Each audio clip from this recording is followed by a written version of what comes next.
To be honest मैंने वो question पहले से अपने माइंड में प्रिपेयर करके रखा था, वो और उसके साथ में चार क्वेश्चन और, कि अगर वो मेरे से ऐसे कोई क्वेश्चन पूछेंगे तो मैं इन क्वेश्चनों को ऐसे फ्रेम करके बना लूंगा।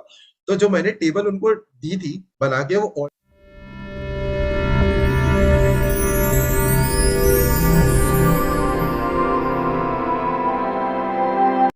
Hello everyone. कोड स्क्रिप्ट के यूट्यूब चैनल में फिर से आपका स्वागत है। हम कोड स्क्रिप्ट के इंटरव्यू एक्सपीरियंस सीरीज में एक और वीडियो लेकर आ चुके हैं। हमारे साथ इस वीडियो में है मिहिर, जो रिसेंटली ज्वाइन किए हैं हैशडीन। तो इस वीडियो में हम बात करेंगे सारे इंटरव्यू एक्सपीरियंस के, कैसा इंटरव्यू था, अ, कैसे क्वेश्चन थे, किस लेवल के क्वेश्चन थे, टेस्ट राउंड कितने थे, टेस्ट का लेवल कैसा था, और एट लास्ट हम बात करेंगे कि क्या वर्क कल्चर है हैशडीन का। तो वीडियो में आगे से बढ़ने से पहले आप लोग से रिक्वेस्ट करना चाहता हूँ कि अगर आप वीडियो चैनल पर नए हैं तो प्लीज चैनल को सब्सक्राइब कर दीजिए, वीडियो को लाइक कर दीजिए, और दोस्तों के साथ वीडियो को जरूर शेयर करें ताकि उनको भी ये जानकारी मिल सके, वीडियो ज्यादा से ज्यादा लोगों तक पहुंच सके। तो वीडियो में फिर से आगे बढ़ने से पहले हम मिहिर से रिक्वेस्ट करना चाहते हैं कि please introduce yourself to our viewer. है मिहिर। तो hello everyone, hi. I'm currently working in Hasgen as a software developer intern, and I have received offer from Hasgen as a software developer intern and full time role. So yeah, and I am currently in fourth year, of course. Okay. तो how did you get this opportunity? आपको कैसे opportunity मिला इसमें form भरने और Uh, apply so करने का? basically, so basically LinkedIn में एक फॉर्म सर्कुलेट हुआ था हैशडेन का, जो कि माइक्रोसॉफ्ट फॉर्म था, कि आपको अपनी डिटेल्स भरनी है एंड आपको एक टेस्ट लिंक आ जाएगा। तो विद इन 15 डेज मेरे को टेस्ट लिंक आ गई थी, और फिर टेस्ट मैंने फिर दिया था उसका। कितने राउंड टेस्ट थे total? Total including the test, दो टीआर थे, एक एचआर था और एक टेस्ट था, तो टोटल 4 राउंड्स थे। अच्छा, दो टेक्निकल राउंड इंटरव्यू दो थे, एक एचआर इंटरव्यू था और एक टेस्ट था। तो पता, और एक टेस्ट था।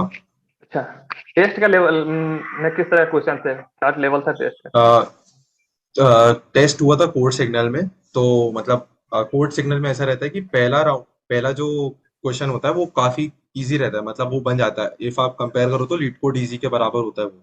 सेकंड क्वेश्चन जो रहता है वो डिपेंड करता है, कभी कभी मीडियम भी आ जाता है और कभी कभी हार्ड भी दे देते हैं। और थर्ड क्वेश्चन हार्ड ही होता है, मतलब उसका हाँ, कुछ एक आध आपको कॉन्सेप्ट लगेगा उसमें, जैसे ग्रीडी हो गया या डीपी हो गया, ऐसा एक कॉन्सेप्ट लगेगा। तो सेकंड क्वेश्चन और थर्ड क्वेश्चन मेरे को हार्ड वाले ही आए थे, बट वो मैंने कर लिए थे क्वेश्चंस। तब वो हो जाते क्वेश्चन, अगर आप थोड़ा उसमें ब्रेनस्टॉर्मिंग करो तो हो जाते हैं। वो लीड कोड के सिमिलर टाइप क्वेश्चन होते हैं, एग्जैक्ट क्वेश्चंस नहीं होते, बट हाँ सिमिलर होते हैं। तो अगर आपको पता हो, अगर आपने ऐसे क्वेश्चन प्रैक्टिस करके रखे हो तो आपको हो जाएगा वो। अच्छा, तो टोटल थ्री मतलब क्वेश्चन थे? हाँ जी, 1.5 केवल कोडिंग? आवर्स में। कितना टाइम था? केवल कोडिंग, 1.5 आवर्स, अच्छा, डेढ़ वन एंड घंटा हाफ आवर। ओके, सो आपने तीनों क्वेश्चन सॉल्व कर दिया था? हाँ, तीनों आपको तीनों क्वेश्चन सॉल्व करने पड़ेंगे इन ऑर्डर टू, मतलब आपका टेक्निकल राउंड का वो आए, आगे मेल आए। नहीं, अगर आप दो क्वेश्चन करोगे तो आपके चांसेस कम है, 50-50 रहेगा, और एक करोगे तो कोई चांस ही नहीं है। तीनों अच्छा, ही करने मतलब पड़ेंगे। दो करने पर मतलब चांस रहेगा कि आ सकता है?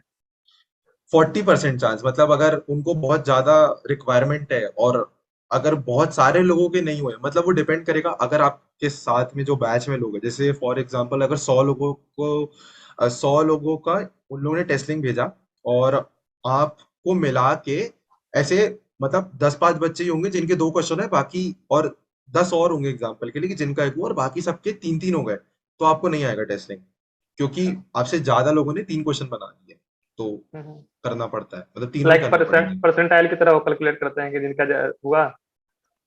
मतलब नॉट परसेंटाइल एग्जैक्टली, एक्चुअली में क्या होता है, कोड्स सिग्नल में आपको एक वो टेस्ट केस दे देते हैं, उसमें आपको अपना कोड रन करना होता है।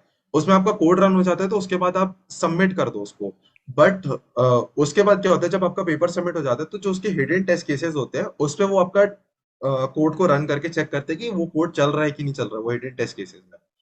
तो वो भी एक चीज रहती है। तो आपको कोड अपना जितना ऑप्टिमाइज्ड आप लिख सकते हो उतना लिखो। अब अगर आप एक ब्रूट फोर्स अप्रोच लिखोगे तो हो सकता है कि वो शायद काम ना करे आगे।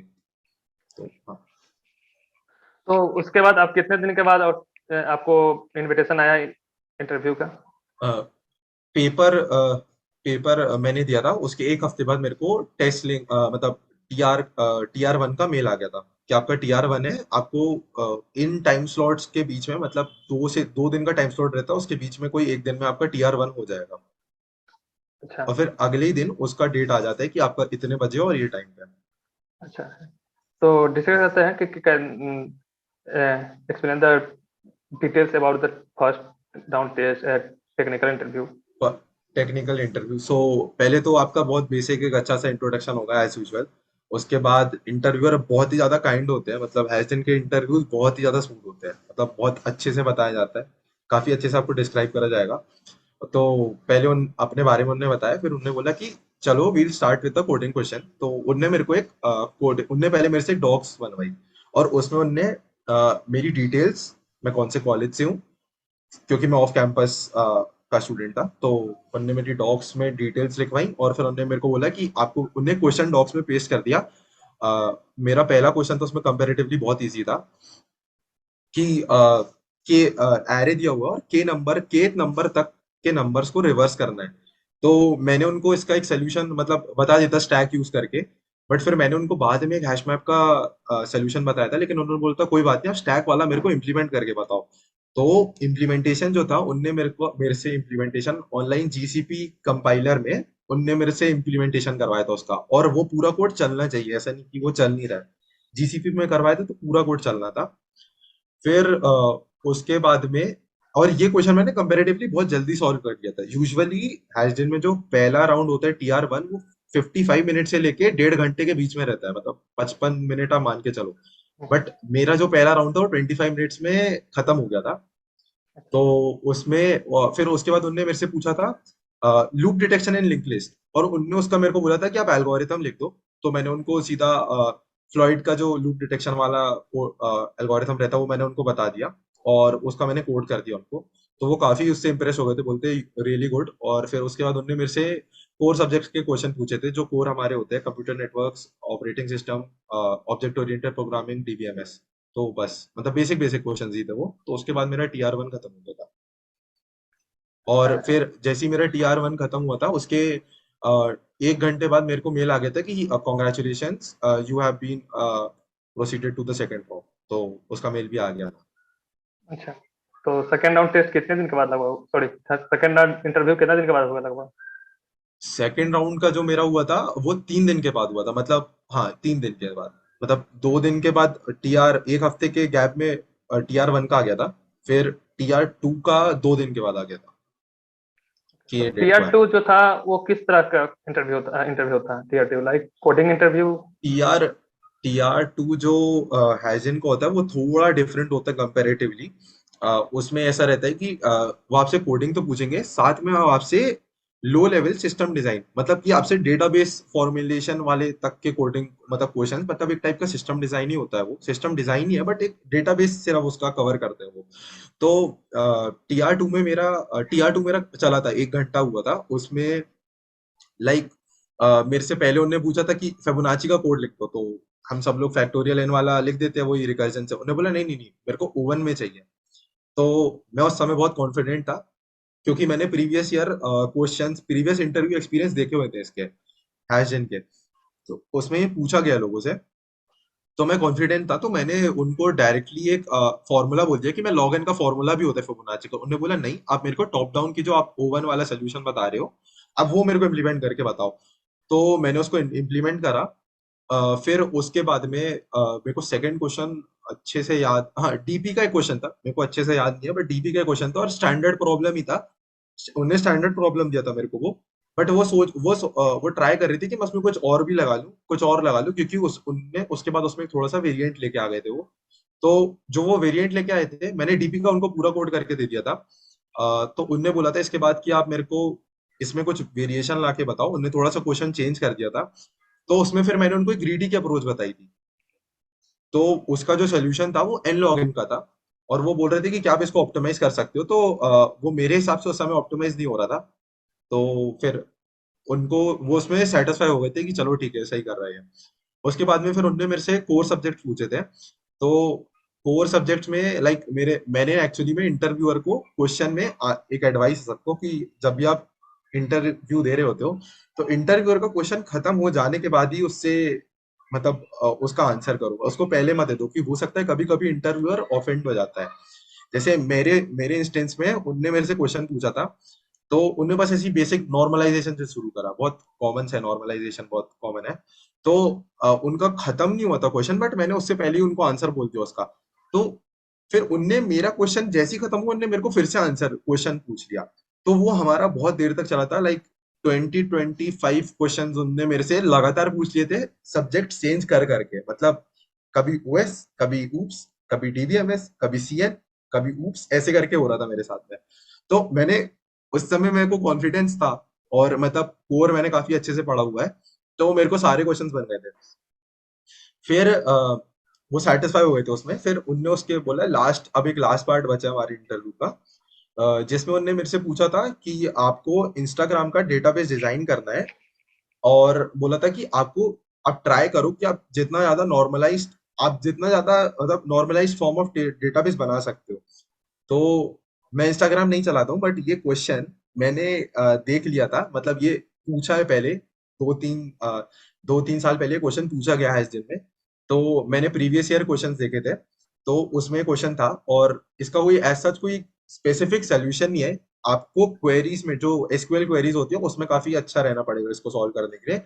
तो उनने मेरे को एक टेबल दिया, उनने मेरे को, मैंने पहले खूब सारे टेबल बना दिए थे, लाइक 8-9 टेबल्स बना दिए थे, और सबकी मैंने फंक्शनल डिपेंडेंसी बहुत अच्छे से बना दी थी, और एट्रीब्यूट्स डिफाइन कर दिए थे।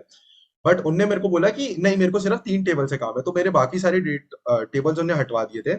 और टू बी ऑनेस्ट, मैंने वो क्वेश्चन पहले से अपने माइंड में प्रिपेयर करके रखा था, वो और उसके साथ में 4 क्वेश्चन और, कि अगर वो मेरे से ऐसे कोई क्वेश्चन पूछेंगे तो मैं इन क्वेश्चनों को ऐसे फ्रेम करके बना लूंगा। तो जो मैंने टेबल उनको दी थी बना के, वो ऑलरेडी नॉर्मलाइज थी, मतलब उससे ज्यादा नॉर्मलाइज हो ही नहीं सकती वो टेबल। तो वो 3 टेबल करने के बाद उनने मेरे को क्वेश्चन जो पूछा था, वो मतलब इतने में सेटिस्फाई हो जाते कभी कभी, या तो इसके बाद वो आपसे क्वेरीज भी लिखवा लेते हैं, ये डिपेंड करता है इंटरव्यूअर के ऊपर। तो उनने मेरे को एक क्वेश्चन दिया था कि आपको फोटो में कितने लाइक्स आए हैं, एक एट्रीब्यूट था इमेज, तो उसमें फोटोज में कितने लाइक्स आए हैं। तो वो उनने मेरे को दिया था। तो मैंने बोला ठीक है, आई ट्राई। तो मैंने इसको ट्राई करा, ये मेरे को 3-4 मिनट लगे थे, मैंने पहले डेटाबेस बनाया अपना, और फिर मैं 3-4 मिनट लगे, बट मैंने कर लिया था क्वेश्चन। फिर उनने सेकंड क्वेश्चन में, ये वाला क्वेश्चन मैंने फेयरली इजिली कर लिया, तो उन्होंने मेरे को सेकंड क्वेश्चन दिया जिसमें मेरे को वो शायद फंसाना चाह रहे थे, बट वो भी मेरे से हो गया था, कि यूजर जिसने लाइक करा है, अगर उसकी उसकी जो रीसेंट फोटो है, अगर मेरे को उसको चेक करना होगी उसमें कितने लाइक्स है। तो इसमें एक्चुअली में एक नेस्टेड क्वेरी और मतलब इनर जॉइन का कॉन्सेप्ट लगता है। तो वो मैंने करा था, तो मतलब हो गया था इसमें मेरे को, लेकिन 5 मिनट लग गए थे ये करने में, क्योंकि कंपेरेटिवली मेरे को टफ लगा था। तो ये हो गया था। फिर उन्होंने बोलता गुड, यू हैव परफॉर्म्ड अच्छे से, मतलब आपने अच्छा परफॉर्म करा है। और फिर बेसिकली मतलब हर इंटरव्यू पूछता आपके क्या क्वेश्चंस है, आप do you have any question. तो सबको एक रिकमेंडेशन है कि हाँ, एक क्वेश्चन पूछ लेना चाहिए, और कुछ ऐसा नॉर्मल सा ही मत पूछो, कुछ इंटरेस्टिंग पूछो कि आपकी जर्नी कैसी रही है। और सिर्फ ऐसा नहीं होना चाहिए कि आपने क्वेश्चन पूछ लिया तो बस हो गया, आपको इंटरेस्ट दिखाना चाहिए कि अच्छा आपने ऐसे करा तो आपने ऐसा क्यों करा। ऐसे पूछो तो उनको भी थोड़ा अच्छा लगता है कि हाँ, this guy is putting his efforts, मतलब वो एफर्ट डाल रहा है। तो बस यही था। फिर ये वाला राउंड हो गया था, तो इसके अगले दिन ही मेरा एचआर था, मतलब एक वीक के अंदर मेरा पूरा प्रोसेस खत्म हो गया था। अच्छा। तो ओवरऑल आपका जो टेक्निकल राउंड था उसका लेवल आप कैसे डिफाइन कर सकते हैं कि क्या था? अ, इसको ऐसे डिफाइन कर सकते हैं कि जो TR1 था, वो ऐसा था कि अगर आपने बेसिक लेवल की TSA पढ़ी हुई है, मतलब आप अगर बेसिक्स करे हुए लिंक लिस्ट वगैरह तक, और आपकी प्रैक्टिस है उसमें, आपने तो प्रैक्टिस करी हुई है, तो हाँ, आपका हो जाएगा पहला राउंड। बट दूसरे राउंड के लिए आपको advance topic like greedy DP, और मतलब मैं तो रेकमेंड करूंगा कि इवन दो नहीं पूछते ट्रीज और ग्राफ्स, बट एक बार एक ओवरव्यू तो होना ही चाहिए। मतलब ग्राफ्स तो फिर भी बहुत ज्यादा हो जाते हैं, क्योंकि ग्राफ्स भी अपने आप में बहुत ज्यादा सेग्रीगेटेड है। तो ग्राफ्स नहीं तो ट्रीज तक तो, BST बाइनरी ट्री और बाइनरी सर्च ट्री तक तो अच्छे से बनना चाहिए, मतलब ये तो है। तो या देन नेक्स्ट था कि एचआर इंटरव्यू। सो एचआर इंटरव्यू में कैसा एच आर क्वेश्चन था, क्या था? एच आर इंटरव्यू में बेसिकली ये होता है कि एचआर इंटरव्यू, अगर आप सोचो कि HR मैनेजर ही ले रहा है, तो ऐसा जरूरी नहीं होता है, क्योंकि उन लोगों को और भी बहुत सारे काम होते हैं। तो हो सकता है कोई टेक लीड आके आपका इंटरव्यू ले ले, तो उसके लिए आप तैयार रहना। तो मेरे से उनने बेसिकली एचआर में पूछा था। बहुत नॉर्मल नॉर्मल सी क्वेश्चंस थे और रियल लाइफ थे, कि मतलब मैंने बोला था कि आई लाइक गेमिंग, तो उन्होंने मेरे से काउंटर स्ट्राइक से रिलेटेड एक क्वेश्चन पूछा था कि वो टीम वैल्यूज चेक करना चाह रहे थे कि मैं अपने आप को सैक्रिफाइस करूंगा if my team is willing to win. तो मैंने बोला था हाँ, I will be ready to sacrifice, अगर मेरी टीम का फायदा हो रहा है तो ऐसे टाइप के क्वेश्चंस थे। फिर उनने मेरे से क्लाउड के बारे में भी थोड़ा बहुत पूछा था, तो मैंने थोड़ा बहुत एडब्ल्यूएस करा हुआ है, तो मैंने उनको उसके बारे में बता दिया था। और फिर बस बेसिक वो इतने में ही हो गए थे। और एक चीज और, जैसे हम लिखते हैं अदर सेक्शन में, अगर आप अपने रिज्यूमे में लिखते हो कुछ भी, team lead, team working, hard working, तो आप उसको डिफाइन कर पाओ। उनने मेरे से मैंने उसमें लिखा था इमोशनल इंटेलिजेंस, तो उनने मेरे से इमोशनल इंटेलिजेंस की डेफिनेशन और एम्पैथी, एम्पैथी क्या होती है, इन ये दोनों पूछा था, और दोनों में क्या कोई डिफरेंस होता है या कोई रिलेशन होता है, क्योंकि दोनों में एक रिलेशन होता है, डिफरेंस नहीं होता है, दोनों सेम ही चीज है। तो उनने मेरे से ये पूछा था। तो ये भी आपको पता होना चाहिए, ये नहीं कि आपने सिर्फ हर चीज पढ़ ली बट आपको पता नहीं है। अगर आपने रिज्यूमे में कुछ भी लिखा है तो आपको पता होना चाहिए, इवन कि आपने डॉट कहाँ पे लगाया है, क्योंकि वो आपसे उससे कुछ भी पूछ सकते हैं। अच्छा, तो सो एचआर राउंड में बेसिकली वो गो थ्रू किए थे, रिज्यूमे के गो थ्रू किए थे कि रिज्यूमे में क्या क्या पुट लिखे हैं आप। एग्जैक्टली exactly, हाँ, एचआर राउंड में रिज्यूमे में गो थ्रू करा गया था मेरा, या करा था। तो जैसे हमें पता है कि आपको और भी सारे कंपनी से ऑफर थे, सो कैन हम्म। एक्सप्लेन कि कितने कंपनी से ऑफर थे आपके। कंपनीज तो आई गेस मेरे पास 7+ है, मतलब ऐसे सबके नाम याद नहीं है मेरे को, बट जैसे जियो है, रिलायंस जियो है, हेक्सावेयर है, परसिस्टेंट मेरे कैंपस में आई थी बट मैंने ऑफ कैंपस निकाली हुई है। और हेक्सा हेक्सावेयर बता दी मैंने, राइट। और रिवेचर थी, केप जेमिनाई है, मतलब ये वो ऐसी बहुत सारी कंपनीज है जो निकाली। अगर आप इंटरेस्ट दिखाएंगे तो एक और वीडियो बनाएंगे जिसमें हम शेयर करेंगे कि आपके सारे कंपनी के जो एक्सपीरियंस है उसको शेयर करेंगे। बट एक बिल्कुल क्वेश्चन पूछना बिल्कुल। चाहते हैं, जैसे आप इतने सारे कंपनी का ऑफर थे तो सर आप फिर से हैजिंग क्यों ज्वाइन किए। हैजन इसलिए बिकॉज हैजन बेसिकली क्या है कि हैजन क्लाउड में वर्क करती है, ठीक है। और अभी मैं रिसेंटली क्लाउड में थोड़ा, मतलब मेरा वो हुआ है कि एक्सपर्टाइज चाहता हूँ कि मेरी क्लाउड में आ जाए। और ऊपर से ये भी रहता है कि हैजन का जो हैजन यूनिवर्सिटी है वो काफी अच्छी चीज है, मतलब उसमें इंसान काफी सीख जाता है चीजें इंडस्ट्री लेवल की, जो हैजन खुद ही सिखाती है। और यहाँ का वर्क कल्चर बहुत ही ज्यादा अच्छा है, मतलब जो लोग अंदर काम करते थे जैसे लाइक कि बहुत अमेजिंग है। और पर्क्स बहुत सारे कंपनी में, मतलब बहुत सारे पर्क्स है कि जैसे हाफ हाफ ईयरली इंक्रीमेंट होता है सैलरी पे। तो मतलब एक साल में नहीं, हर 6 मंथ्स में इंक्रीमेंट होता है, तो है। और रोल भी मिल रहा था SD1, बाकी कंपनीज में कंपेरेटिवली रोल उतना अच्छा नहीं था, तो SD1 मिल रहा था, तो software development is the role मेरे को प्रेफर्ड था, तो इसलिए। ओके, तो जैसे कि हम लोग लगभग वीडियो के इन्हें पहुंच चुके हैं, तो कोई ट्रिक एंड टिप्स और एनी सब्जेक्ट एनी टॉपिक जो व्यूअर जो अगर तैयारी कर रहे हैं हाइजीन का, हाइजीन हाइजीन और हाइजीन ऐसे कंपनी का, तो उस पर कंसिडर फोकस कर सके। मतलब मेरे जो पर्सनल एडवाइस होगी वो ये होगी कि डेटा स्ट्रक्चर्स एंड एल्गोरिथम से आपको अपना दिन शुरू करना चाहिए, और डेटा स्ट्रक्चर्स एल्गोरिथम पे आपको अपना दिन खत्म करना चाहिए। वो मस्ट है अगर आप कोई भी एक अच्छी कंपनी को क्रैक करना चाहते हो तो। एंड कोर सब्जेक्ट्स को नेग्लेक्ट नहीं करना चाहिए, और प्रोजेक्ट्स को भी, मतलब मेरे से प्रोजेक्ट नहीं पूछा था, I was lucky enough, but projects पूछ ले जाते हैं और कभी कभी इन डेप्थ पूछ ले जाते हैं विद इम्प्लीमेंटेशन, कि आपने इम्प्लीमेंट कैसे करा। तो ये होता है, ये हुआ है एसडीएन में कि इंटरव्यूअर ने प्रोजेक्ट पूरा खुलवा के, कोड बेस खुलवा के पूछा कि आपने ये लाइन कैसे लिखी है और फंक्शनैलिटी कैसे हुई है। तो ये डिपेंड करता है interviewer to interviewer, but projects आपके बहुत अच्छे से तैयार होने चाहिए। आपकी कोडिंग स्किल्स, कोडिंग अच्छी होनी चाहिए, मतलब आपकी लॉजिकल थिंकिंग जो होती है वो अच्छी होनी चाहिए। आपका लॉजिक बिल्डिंग अच्छी होनी चाहिए, क्योंकि कंपनी को अगर आप मतलब जैसे आपसे कंपनी ने कोई भी क्वेश्चन शूट करा, तो आप उनको एन स्क्वायर का सोल्यूशन दे दोगे बट उनको ओ एन का ही चाहिए, तो आपको वो ओ एन का बनाते आता चाहिए कि ये अप्रोच लगेगी और ये क्वेश्चन होगा। तो ये आपको आना चाहिए, और कोर सब्जेक्ट्स और प्रोजेक्ट्स मतलब सफिशिएंट है ये। अच्छा, तो बहुत बहुत धन्यवाद आपका महेश, अपना टाइम निकाल के, बहुत thank important you time so निकाल मच। के यहाँ आने के लिए। अपना एक्सपीरियंस शेयर करने के लिए। आशा करो कि ये बहुत हेल्पफुल होगा बहुत स्टूडेंट के लिए जो तैयार कर रहे हैं हाइजीन एज कंपनी के टेस्ट के लिए और इंटरव्यू के लिए। तो very very thanks you all guys और थैंक यू। वीडियो को देखने के लिए। एंड अगर आप नए हैं तो चैनल को सब्सक्राइब कीजिए। बिलीव मी गाइज, इस यूट्यूब सीरीज में हम बहुत सारे वीडियो लेकर आने वाले, बहुत सारे वीडियो अपलोड करने वाले। बिलीव मी गाइज कि हम लगभग सारे कंपनी को कवर करने वाले हैं, लाइक गूगल, अमेजन और इस सारे कंपनी के इंटरव्यू एक्सपीरियंस को कवर करने वाले हैं, इसमें अपलोड करने वाले हैं। तो मेक श्योर चैनल को सब्सक्राइब कर लीजिए, वीडियो को लाइक कीजिए और दोस्तों के साथ शेयर जरूर कीजिए। हाँ मिहिर, जो कुछ आप कहना चाहते थे। Thank you for having me, और आप मनोज के चैनल को बिल्कुल लाइक कीजिए, बहुत अच्छा काम कर रहे हैं, तो थैंक यू। या थैंक यू, थैंक यू।